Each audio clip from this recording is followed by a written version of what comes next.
walwe miyaga naye nga essaawa zino oba olyawo oyinza okugamba nti byasiba bikutuka kubanga wesiba sipiidi akalulu kamutwala sipiidi gy'otannaba kubanga olabako olwo nno yeekandaze era nga woosomera bino woobirabira era woobiwulirira agamba nti oba olyawo omukago ogubataba nga ababaka bava mu Buganda mu Parliament gwe bayita Buganda Parliamentary Caucus alabika ye yagwabulidde dda ensonga agamba nti kyekubira ali mu mukago guno tamulabangako oluvannyuma lw'okuba nti abamu ku bammemba abali mu mukago guno ate basazeewo okulaba nga mu kalulu kana keerwe muyaga batandise okufuna oludda nti era bonna yabalabyeko nga bagenze okuba nga bakuyegera munne gwe bavuganya naye Geno Rwashande Ssekikubo nga mukawu ng'omususa agamba nti tekina kikimugasa kuba nti akyabeera mu mukago guno ogutaba ababaka bava mu Buganda ng'ate oba oliabo ye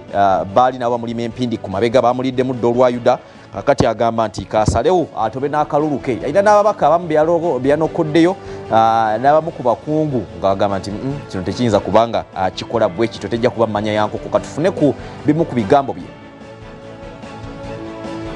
ddala wamwe mumuvuddemu mugambi nti lwasandika tiyemunyenyepya nimba kozi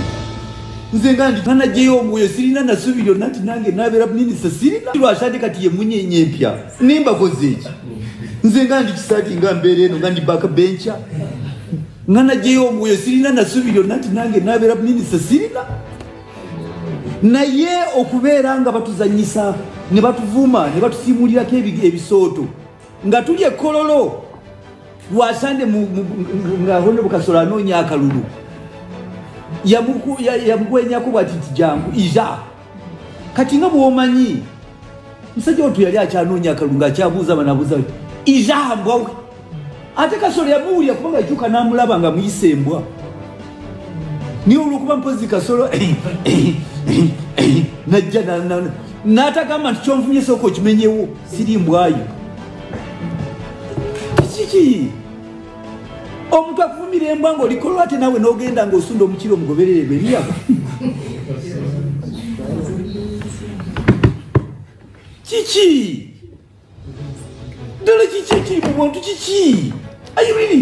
neebuuza mu mutima omulungi kino sikyakuba nti nno ndi mukazito naye neebuuza mu mutima omulungi kiki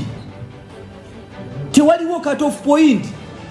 n'ovumwa ne genere yawummula edda amagumba gali awumba kadde nakuyita embwa nawe nawe